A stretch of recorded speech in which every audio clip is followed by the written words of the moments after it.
Olá, tudo bem? Como é que você está? Bom, na aula de hoje eu quero falar sobre princípios da bioética. Eu decidi falar sobre esse tema porque ele é, ao mesmo tempo, de extrema importância na relação médico-paciente e também um pouco confuso, nem sempre compreendido da maneira adequada. Por isso eu resolvi gravar esse vídeo para explicar melhor sobre ele. Bom, a gente sabe que a relação médico-paciente ela vem se modificando ao longo dos anos. A relação do médico com o paciente não é a mesma de 20, 30 anos atrás, comparado com hoje. Então houve essa modificação. Muito dessa modificação foi decorrente dos princípios da bioética em si e também do Código de Defesa do Consumidor. Uma aula, eu vou separar uma aulinha só para a gente falar dessa relação médico-paciente. Mas hoje eu quero falar sobre os princípios da bioética. Esses princípios, eles são fundamentais. Por que eu costumo dizer isso? Quem é meu aluno, já assistiu a minha aula, sabe que esses princípios, que são apenas 4, eles são a base de uma boa construção da relação médico-paciente. Hoje em dia é muito comum que os médicos se esqueçam ou não deem a importância necessária para esses princípios e aí padecem dessa relação prejudicada.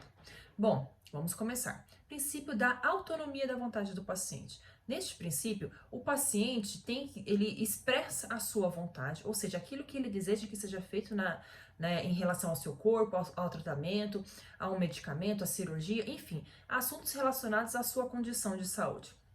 Bom, então ele vai expressar aquilo que ele pensa, aquilo que ele deseja que seja feito com ele. Então, nessa condição, é óbvio que o paciente ele está consciente, ele tem a capacidade de dizer aquilo que ele pensa, né? Ele está são, vamos dizer assim, ele goza de faculdades mentais aptas a reproduzir, a dizer aquilo que ele precisa, aquilo que ele deseja. Então, vamos dizer um exemplo de autonomia da vontade do paciente. Vamos imaginar que um paciente ele não quer mais fazer um tratamento de câncer. Ele está, vamos imaginar, com uma doença terminal, uma doença evolutiva, e aí ele não mais deseja que seja feita nenhum tipo de tratamento, nenhum tipo de intervenção em seu corpo, consigo, né? Ele não quer mais. Então o médico, ele não pode fazer a contra gosto, ele não pode obrigar esse paciente a fazer esse tratamento contra a sua vontade, nem ele e nem qualquer de seus familiares. Então, nesse caso, prevalece a autonomia da vontade do paciente. O segundo princípio é o princípio da beneficência, que muitas vezes se choca com o princípio da autonomia e causa muitas dúvidas. No princípio da beneficência, o médico ele deve agir de modo a maximizar os benefícios no paciente e reduzir, consequentemente, os riscos na saúde do enfermo. Vamos imaginar a seguinte situação, e eu costumo dizer basicamente esse exemplo. Vamos imaginar que o médico está numa situação de urgência e emergência e ele tem 2 caminhos para seguir. Ou ele age de acordo com a vontade do paciente, ou ele age de acordo com, às vezes, nem sempre é condizente com a vontade do paciente. Ficou complicado? Vou explicar melhor. Vamos imaginar, numa situação de emergência, um acidente de trânsito. O médico está lá de plantão e deu entrada no hospital um paciente com fratura exposta. Ali naquela condição de urgência e emergência, o paciente fala que ele não quer em nenhum momento fazer a cirurgia porque ele tem medo, ele tem uma certa paura, algum fundo emocional ali que ele não quer fazer a cirurgia.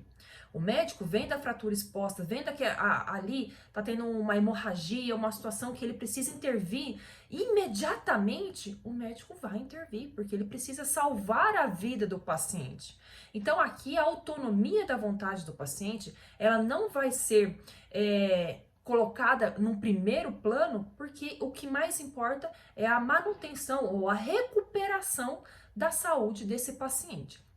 Então, o princípio da beneficência, ele vai de encontro com aquela decisão que o médico deve seguir quando ele está diante de 2 caminhos. Ou ele age do jeito A, ou ele age do jeito B. Nessa condição, ele deve pensar qual é a conduta que eu devo seguir para agir de acordo com o melhor, o que eu vou causar mais bem-estar no meu paciente. Aí ele deve seguir esse caminho. Temos também o princípio da não maleficência. Esse princípio determina que o médico ele não deve produzir prejuízos no paciente. Ele deve agir de modo a não causar prejuízos. Vamos imaginar o seguinte exemplo que eu costumo dar e eu acho que é muito esclarecedor. Imaginemos que o médico ele sabe ele já tem consciência, ele sabe, a medicina baseada em evidência já sabe que determinado medicamento não produz qualquer efeito para aquela problema de saúde, para aquele problema de saúde, não produz nenhum efeito. Mas mesmo assim, ele arrisca, ele prescreve esse medicamento para esse paciente e ele se arrisca que consequências prejudiciais ocorram neste paciente. Então ele sabe que ele vai produzir mal e mesmo assim ele age. Então o médico, de acordo com o princípio da não maleficência, o médico ele não deve agir de modo a causar prejuízos no seu paciente. É diferente do princípio da beneficência, ok? E o princípio do ideário da justiça tem como objetivo de promover a equidade, ou seja, que os pacientes eles sejam tratados de modo iguais. Não pode haver distinção. Vamos imaginar que se tenha 10 pacientes no mesmo hospital, com a mesma condição e com o mesmo problema de saúde. Não pode haver ali um benefício maior de um paciente, porque ele é alguém conhecida, alguém com notoriedade, enfim, não pode haver esse benefício exclusivo, preferencial, especial de um paciente e prejuízo dos demais. Então, o médico ele deve agir de modo a promover a equidade, ou seja, igualdade de tratamentos entre todos os pacientes. Bom, gente, esses são os princípios da bioética. Mais uma vez eu reforço, eles são fundamentais numa relação médico-paciente e também para os advogados que militam tanto nessa área. Gostou do vídeo? Compartilhe. Meu Instagram é alessandra.advogada. Vai lá e se inscreva. Até o próximo. Tchau, tchau.